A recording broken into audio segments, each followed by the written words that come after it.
Stugotz here for Blue Apron. 51 weeks of the year, Blue Apron does meal kits, but they've learned from some of their most loyal customers that they've been hacking Blue Apron to make their favorite side. So this year, Blue Apron has created special Thanksgiving side kits just for that reason. I cannot wait to make the stuffing. Oh, do I love stuffing. I love stuffing. It's my favorite side for Thanksgiving. Customize your recipes each week based on your preferences. Blue Apron has several delivery options so you can choose what fits your needs. And there's no weekly commitment, so you only get deliveries when you want them. Each meal comes with a step-by-step, easy-to-follow recipe card and pre-portioned ingredients and can be prepared in 40 minutes or less. Blue Apron's freshness guarantee promises that every ingredient in your delivery arrives ready to cook, or they'll make it right. Check out this week's menu and get $30 off your first meal with free shipping by going to blueapron.com/Stugotz. You'll love how good it feels and tastes to create incredible home-cooked meals with Blue Apron. So don't wait. That's blueapron.com/Stugotz.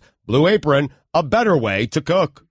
With the Citi Double Cash Card, you get 1% cash back when you buy and 1% as you pay. That's like the joy of discovering the last donut. Ooh. And it has your name on it, literally, in chocolate sprinkly things. No way. Double the love with the Citi Double Cash Card. Apply now at Citi.com/doublecash. Don Batard. My hair is unfashionably age-inappropriate long, perhaps the longest it has been since college, and may continue as such. I'm not sure why. Last vestiges of the of the extreme outer limits of midlife crisis. Stugotz. Feudal shield held wobbly against the encroachment of mortality. Maybe the last stage before the onset of Mr. Rogers-style sweaters and the silent, surrendering acknowledgement of official old age. All truth. If this is how you always wrote, you would be like one of America's greatest authors. This is the Don Batard Show with the Stugotz on ESPN Radio. ESPN Radio is presented by Progressive Insurance, comparing rates to help you save. Now that's Progressive. Call or click today and find out how much Progressive could save you. Guest on the Dan Le Batard Show appear via the Shell Pennzoil Performance Line. Here's your SportsCenter update. Oklahoma quarterback Baker Mayfield will not start Saturday against West Virginia and will not be a captain for the game. Coach Lincoln Riley said Monday Mayfield will play in the game, however. I'm guessing that's going to be a single handoff by the backup quarterback, and then Mayfield's back in. The NFL has suspended Pittsburgh Steelers starting right tackle Marcus Gilbert 4 games for violating the league policy against performance-enhancing substances. And finally, Uber is working to reduce the effect of car sickness, especially felt in self-driving cars. According to a new patent published earlier this year, the patent introduces Uber's sensory stimulation system, something we could see implemented in autonomous vehicles in the future. The system aims to work by synchronizing what you see and feel. Often, the feeling of nausea happens when your eyes see something different to what your brain perceives. What Uber wants is to create a system to trick your body into movement that resembles what your eyes see. Uber is considering introducing a light bar visible within the cabin, which can emit lights at different colors and brightness settings to mimic a direction change. That is amazing.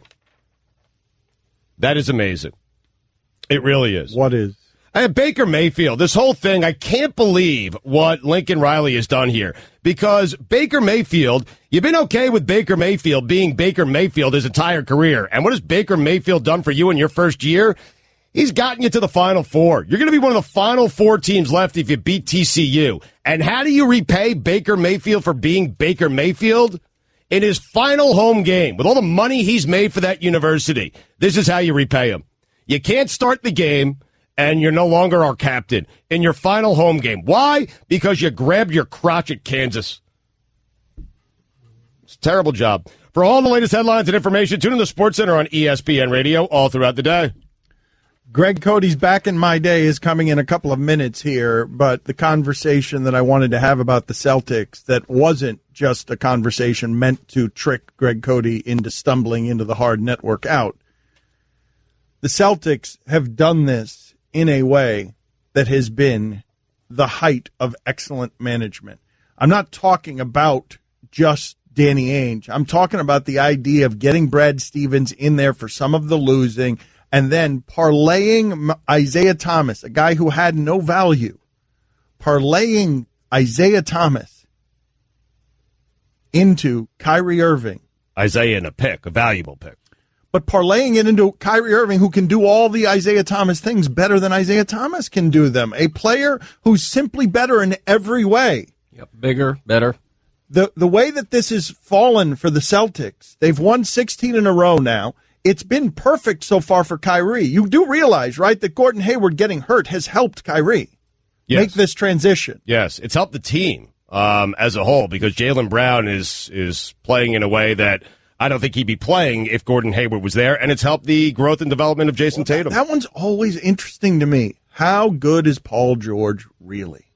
Right. You know what I mean? How when the Pacers are going to largely be the same without Paul George, and then all of a sudden he gets there and is a second option or a third option or whatever he is in Oklahoma City, and then you start doing the measurements on how good is Isaiah Thomas really? Right. How good is Paul George really? Or is he just getting all of the opportunities and therefore that's making that person a star when that person's not really a star? Right. It's interesting. It really is. Oklahoma City was better last year, at least through 16 games without, Paul George and Carmelo Anthony, and the Pacers have basically been the same. By the way, when's the pressure? Like, when does the media attention start coming down on Oklahoma City? Mm-hmm. Because it came down on the Heat pretty quickly when they put their big three together, and it would have come down on Golden State. But it's always, you have three superstars but there. It's hardest for the first team. And yes, it's bargain bin discount superstar stuff, right? Like it's not, I understand it's a super team, but it's the super team brought at Walmart, not Gucci. That's fair. It's not LeBron, Wade, it's discount. It's Paul George in his prime. Dan, it's the reigning MVP and Paul George in his prime, and Carmelo past his prime, obviously. It's a faux super team. Yeah. Yes or no? Like it's the discount bin super team. It's the medium three instead of the big three. Let's do Greg Cote's Back in My Day. And now it is time to take a trip down memory lane. Here's your guy, Greg Cote, with Back in My Day. Holiday etiquette. With the holidays come a lot of rules, most of them disobeyed, it seems. You've heard me touch on a few. For example, no fake pumpkins on Halloween, please, and artificial Christmas trees are even worse, and neighbors who decorate prematurely should awaken to their cars having been egged. Now, Thanksgiving usually gets off easy in terms of rules, but not in my house. There's one rule at my house, and it involves my menu. My message? This ain't no potluck church social. It's my meal. Please do not contribute your own food. Do not walk into my abode bearing a filled Tupperware container as if you were Gaspar, Balthasar, or Melchior offering the gift of gold, frankincense, or myrrh. Well, at least that's what I'm thinking of saying when well-meaning people say, "What can I bring?" I mean, you don't bring your own instruments when you attend a concert. Why would you bring food to dinner at my house? But I acquiesce to custom and my wife's harping and allow guests to bring an appetizer, a side dish, maybe a pie. But two hard, fast rules remain. One, do not bring anything unexpected, nothing we have not discussed and prearranged. The menu is a symphony with any surprise and off-key note. Two, do not even think about bringing a main course, such as a meat. You walk into my Thanksgiving with an unexpected spiral ham? I'll storm outside with it and punt that thing like a football right over my house and into my neighbor's pool. Don't make me say grace while seething. I'm Greg Cote, and that's how it was back in my day. Wait a minute. What? In the middle of that, Chris Cote, the child of Greg Cote, fruit from his loins, stood up when Greg Cote was saying he will punt a spiraled ham across the street. Chris Cote stood up and shouted in the back room, "He will. He will." What do you mean he will? Him and my Aunt Bonnie, because she always wants to bring something. Oh, right. Oh, it's a thing. I hope she's not listening right now. Because tell me about this. It is a thing. But you said he will. Has he actually done it? Tell me about this. I've never seen him actually punt a ham, but I've seen him toss a potato salad. What? What did you see? Tell us. Tell us about Aunt Bonnie's potato salad. Where? Tossed in the street and garbage? He was not aware that it was going to be there, so it was not on the table. Let's just put it that way. The potato salad did not make it to the table. Well, in my Thanksgiving tips, I mentioned that I do menu cards, which are very important to me. If it's a main side dish or something of that nature that rates the menu card, it needs to be on the menu card. Makes sense. It does. Yeah, thank you. Does it stay in the house? It doesn't make the main table, I understand. Does it stay in the house? I recognize this. I don't think so. I recognize this. Frank Martin says the reason that he yells at the kids is because he's got no control in his own household. He's not in control of anything. And so he yells at the kids so much because when he gets home, all he does is get yelled at by everybody. Greg Cote has no real power in his life.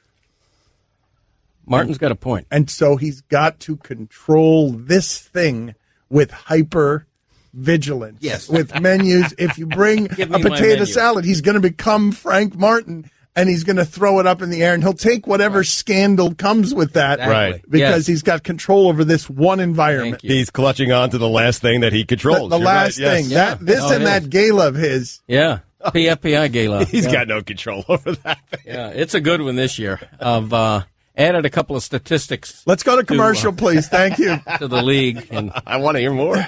Don Le Batard. Greg Cote of the Miami Herald does an annual gala. The PFPIs. It's a gala, man. What does PFPI stand for? Pro Football Predictions Incorporated, but we just say PFPI. Stugotz. Greg Cote is the only one wearing a suit and largely the only one taking this seriously. No, I think just about everybody but Christopher took it seriously. That's not true. No one takes it serious.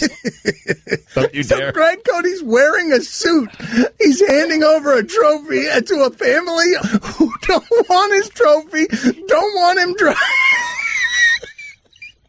He's just now realizing all Just that. dawned on him how stupid all of this is.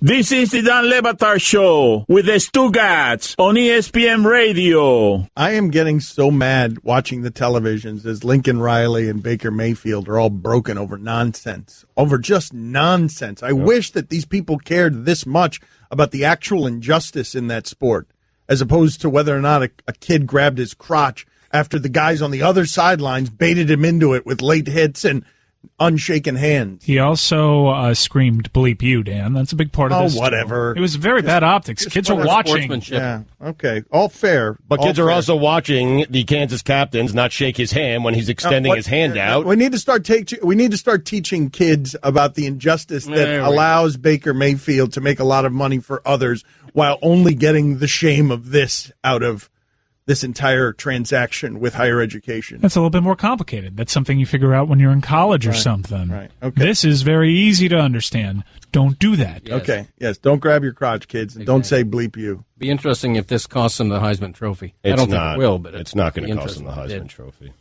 I mean, you really think that's a possibility? People aren't going to vote for Baker Mayfield because of that? Help me figure out my next. Help me figure out how to dump my Heisman vote over a principal if that happens, the way that I did with my Baseball Hall of Fame vote. Help me figure out a creative way if that happens. If they scrub the personality out of this kid so much, and they turn him into one of these quarterback robots that has to head into the league all scared and defending himself before he's even taken a paycheck, where he's got to defend himself against all these sensibilities about what others think sportsmanship is. He's emotional. He's fiery. He plants a flag at the 50-yard line.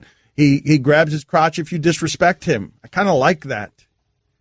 He can grow into something else. I kind of like that. What? No, bleep me? No, bleep you. And I'm better than you. But instead, we're breaking him. Yep. Like we will break him by putting, now his coach is disappointed in him and he's a bad spokesman for the university. That university that had, like, the crack was being sold out of that huddle. Barry Switzer's the son of a bootlegger. That university needs to, that university. And get out of here. Didn't they have a guns problem in Oklahoma? Like, what are you talking about? He's also been arrested during his career. There's some He's a maturity college issues bad there. boy. We'll make a movie about it called The Program. Or Varsity Blues. Well, that was on last night. Absolute classic. So good. He's a college bad boy going for the high. Where's Lattimore? Right, but there's fairly recent history with that not necessarily working out, right? With Menzel? Yeah. I mean, okay, but we could do that with a lot of people, couldn't we? We can do that with a lot of people that have shown immaturity. You have to show some growth. I mean, Peyton Manning, as I recall, had a college scandal where he was putting his butt on somebody. Seems to have worked out okay for him. He learned. Don't He put learned. your butt on people? Yeah, Baker he hasn't learned. learned yet. All right. Especially at that position. You have to show a little maturity. No, I like my quarterback showing some of that too. Do you? I'm waiting for the college bad boy. I'm waiting. Like, I want these guys somebody to stick his face in that buzzsaw. Manziel was doing it, but unfortunately, he was doing it as kind of like a spoiled rich kid drunk instead of an addict, maybe, as opposed to just doing it as a personality construct where, hey, bleep all of you. I'm coming to get the riches. Are you uncomfortable with the Manziel comparisons? Baker Mayfield and Manziel. I mean, it's obvious why, right? You got a reckless playing style, reckless personality. I guess what I'm uncomfortable with is the assumption that Baker Mayfield may turn into what Johnny Manziel turned into. We don't know that. Okay, but Jameis Winston also had immaturity and other issues also going on for him in college, and the jury's still out on him. Mm-hmm. Very much. But what are we arguing? Because that you have to be mature at that position, because, I mean, Cam Newton's not, and he won an MVP. And, he got to a Super Bowl and he got ravaged for reasons that didn't have much to do with him. But Cam Newton, most he did in terms of on-field immaturity and off he did a Superman pose. But he's still immature. No, there's a difference between what he's doing, and I know he had the recent controversy, but that's different than what Baker Mayfield's doing. I'm usually with you. So can you not be Gronk at that position? At quarterback? I don't know. Was Brett Favre mature? No. At 40, he wasn't mature. Mm-hmm. I just draw a distinction between allowing a guy to show personality, but not condoning that personality would include grabbing your crotch and throwing F-bombs. Why can't the personality be bad boy? Why does it have to be a personality that's acceptable to you and your sensibilities? Like, why can't the personality be bad boy? I think at that position you have to exude leadership. It sort of depends on how great you are, though, doesn't it? Because Joe Namath was a bad boy. But he didn't grab his crotch. He wore a fur coat. No, Greg. It absolutely depends on how great you are. I mean, what Brett Favre did when he played for the Jets at the age of, I think, 38 or 39, that's not mature. Elway and Marino were doing a lot of partying in their free time. Mm-hmm. Like, they were not. And in fact, the public image of that position is something that I find interesting, because those guys go hard. Like, they live hard. Mm-hmm. Yeah, I'd prefer my quarterback to have the responsibility of a Drew Brees or Tom Brady, speaking or sleeping in hyperbaric chambers. But are you guys saying that a quarterback has to be that in order to be successful? Because no, I'm not. I'm not saying that at all. But it feels like that's what's being said here, that you can't succeed as Baker Mayfield in the league, that you need more maturity in order to succeed. I just don't feel bad that they punished him for what he did. He obviously thought it was too much. I mean, he was weeping, explaining how serious he took it that he wasn't allowed to be the captain. But you know what? Don't do what you did. Whether it has something to do with it or not, there's a lot that goes into playing quarterback. The immature, successful quarterback is an outlier.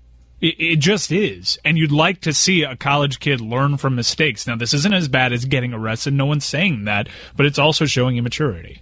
I'm just wondering, when Greg Cote sits here and says, don't do that, why it is that it's incumbent upon him to continue eating it. It's not just that you extend your hand for a handshake and Kansas refuses it. It's that they're hitting you late during the game in ways that are leaving you wobbly, and he has to just keep eating that? Like, he's got to keep eating the injustice at every turn. He's not allowed to react at some point with what would be genuine human emotion from anybody playing an emotional sport. I expect a quarterback to rise above it. I expect him to maybe express frustration in a post-game interview. I don't expect him to do what he did. There can be degrees, though. He can show in your face without grabbing his crotch and saying, bleep you. Correct. I mean, I just feel like at the core of a lot of athletes, they're so proud that if you disrespect them this way, that somewhere within them, that's going to gurgle up.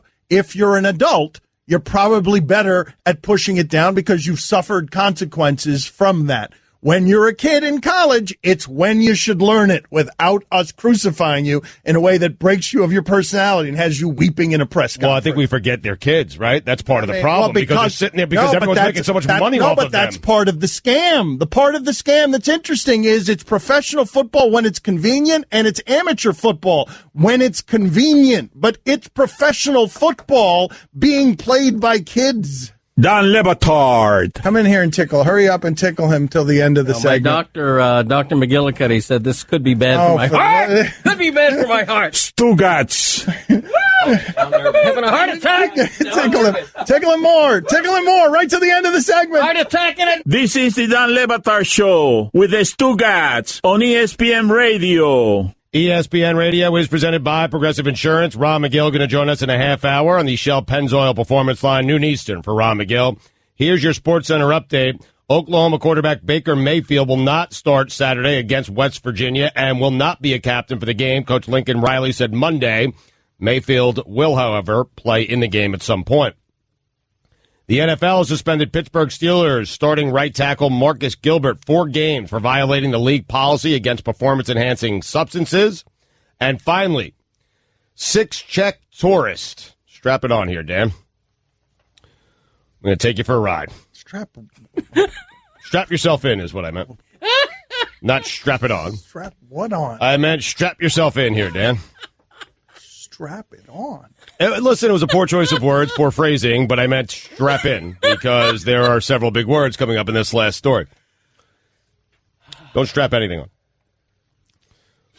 Finally, 6 Czech tourists who dressed up as Borat have been arrested in Kazakhstan for wearing nothing but mankinis.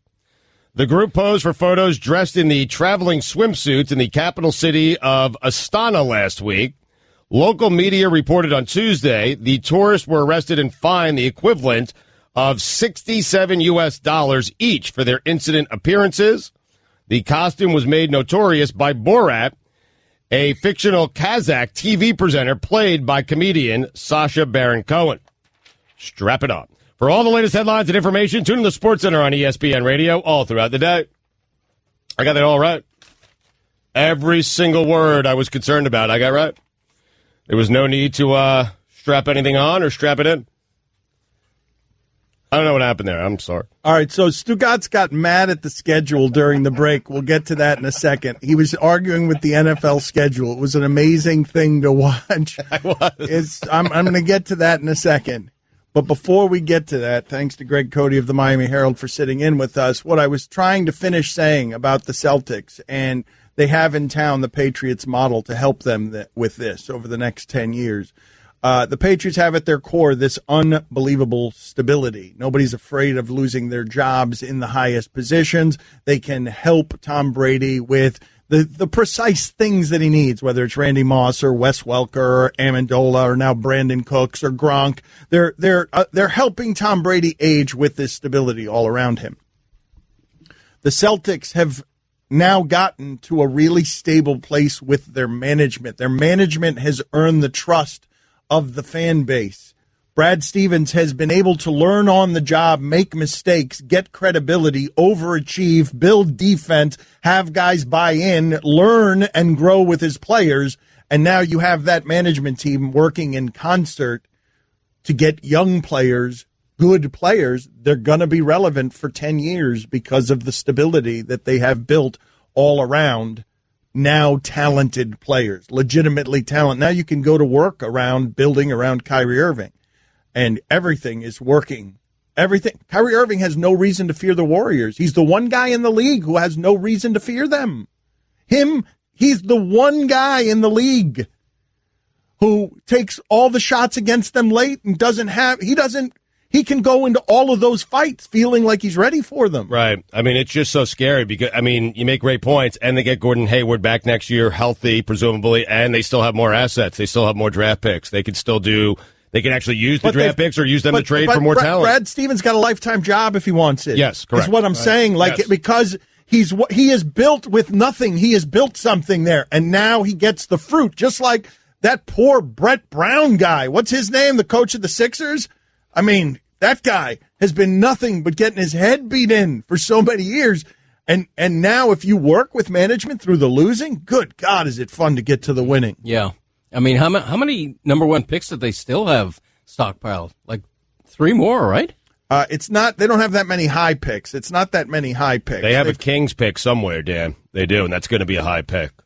I mean, they do have a Kings pick still left. I don't know how many picks they have left, but they have a couple. But Dan's right. The most valuable one they had, they traded to get. It's Kyrie going Irving. to be fun to watch to see if the Sixers, this is going to go back to the 80s, if the Sixers, the Celtics, and the Lakers can all get back in this game. Fun. Mm-hmm. They have the 2018 first-round draft pick of the Lakers, 2019 first-round draft pick of the Clippers, 2019 first-round draft pick of the Memphis Grizzlies, and a 2019 first-round draft pick from either Philadelphia or Sacramento.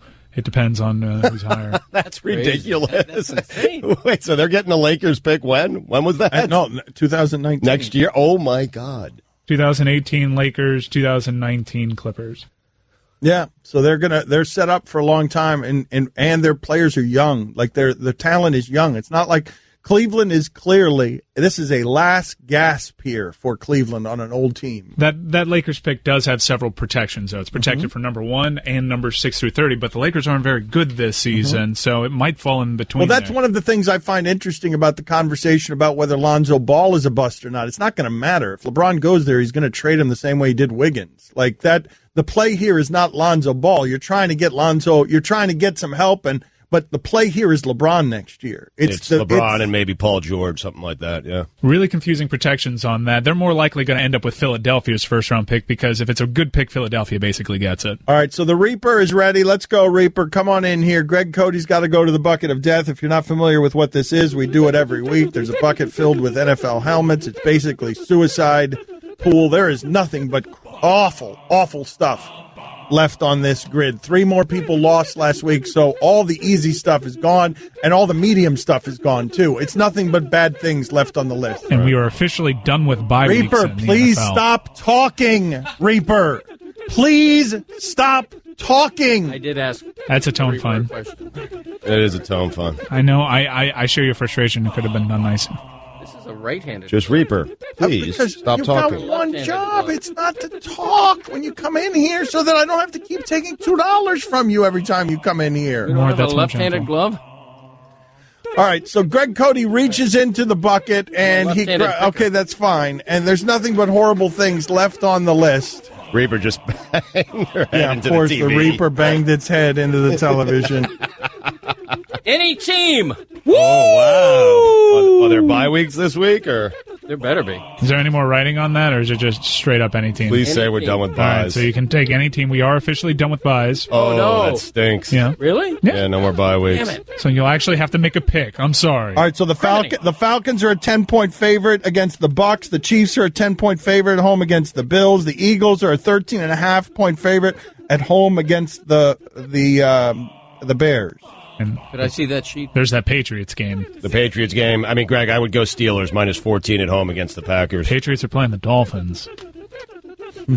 Patriots are a 17-point favorite at home against the Dolphins. Wowee. That's crazy. He's not doing that. He's not going to do it. I'll take the Patriots. Wow. Okay, there it is. That's a good play. A fine play from Greg Cote. Greg Cote's been very good at this bucket lately. very Go good. ahead, Reaper. Yeah, Thank you. Excellent. You owe $2, Reaper. Thanks for all your good work. Okay, quit muttering under your mask. Talking. I mean, the whole time. The whole time. Every time you come here, I hear the muttering, the neurotic mutterings of a Grim Reaper. Well, he wouldn't, the Reaper, he or she, apparition inside that costume, wouldn't touch the glove. Yeah, the Reaper's Handed- germ-phobic. Yeah, The Reaper's a weird. coward. The Reaper doesn't like that those gloves haven't been washed in 3 years. Should the Grim Reaper ever be germ-phobic? No. No, Are you no. kidding me? Grim Reaper doesn't care about A Reaper germs. is full of germs. Reaper's already dead, right? Yeah. But this is what I'm saying. Like it falls out of character all the time. The Grim Reaper that's supposed to bring death accidentally punched me a few weeks ago and leaned over to help me.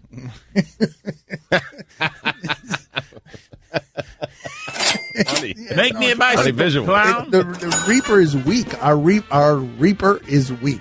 Don Batard. You can't have fun when you're old. Stugotz. Look at me.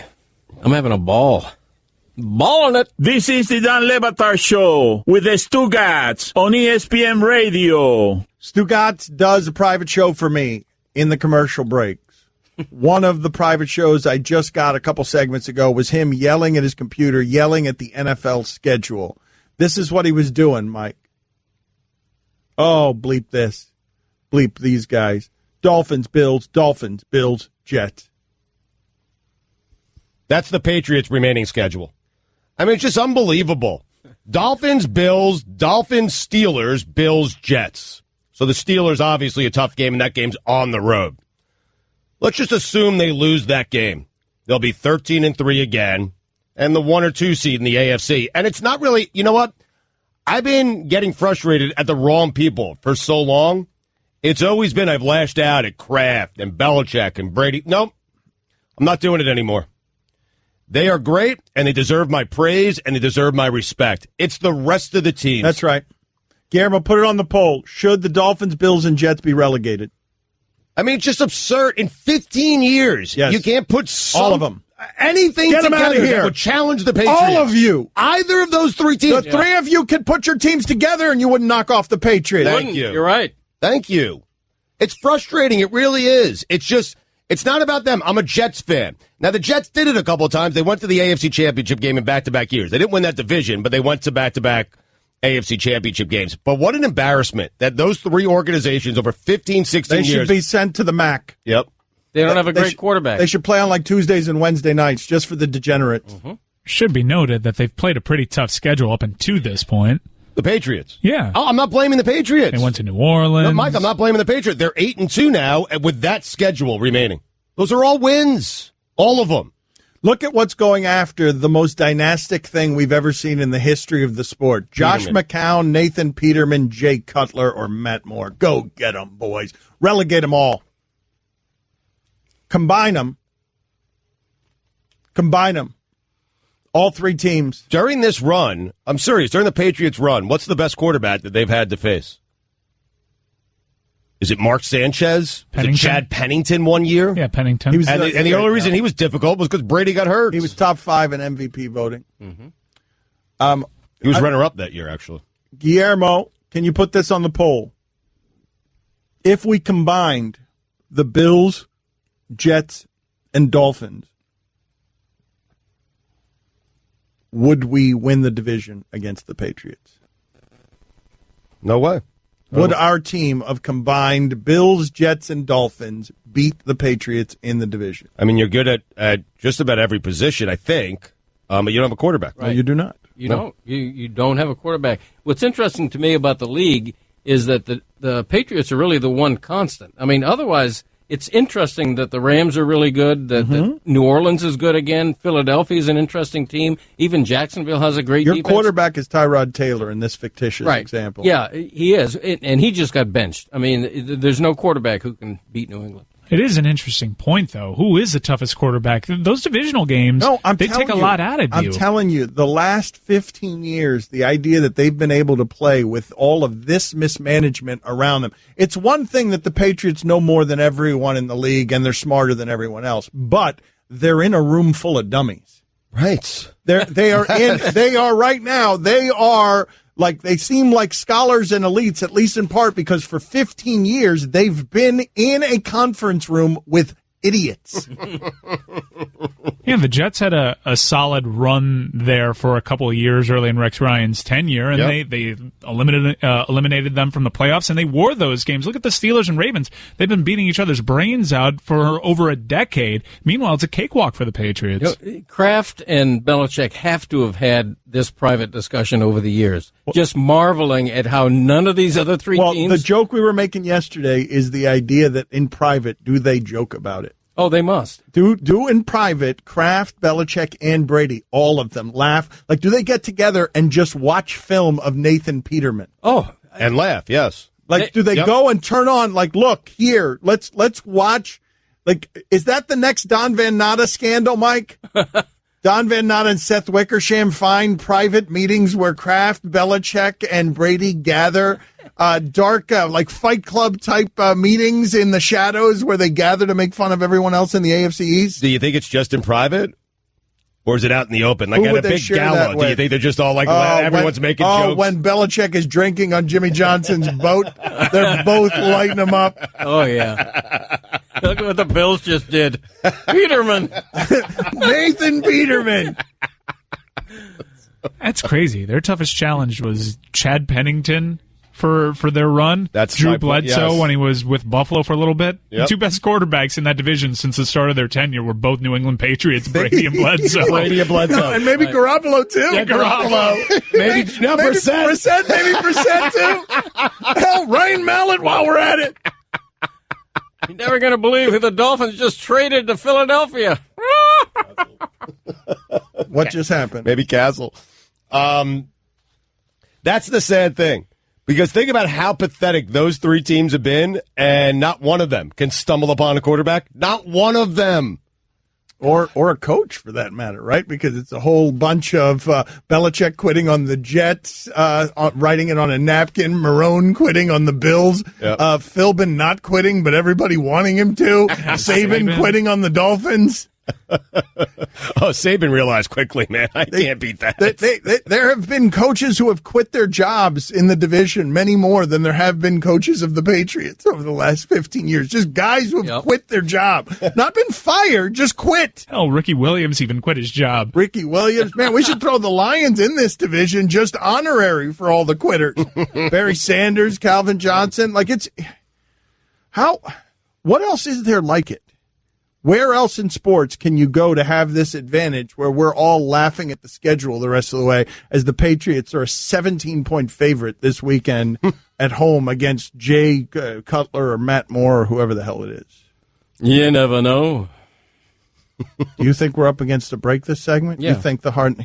We're not even close, man. Unbelievable, man. This guy, he just answered that question thinking that we were up against a time segment. I'm sorry. Thinking, I really did. honest to God, Yeah. he just has no, don't do it now. Don't do it I now. was right. No, you weren't right. I was no, right. you're not right. The You were horn's 30. gonna- You the were horn's 30. gonna The go horn's off. not going to sound The anytime horn- soon. You better not stop Horning it. talking. It's Dan, Stu, and Greg Cote on ESPN Radio.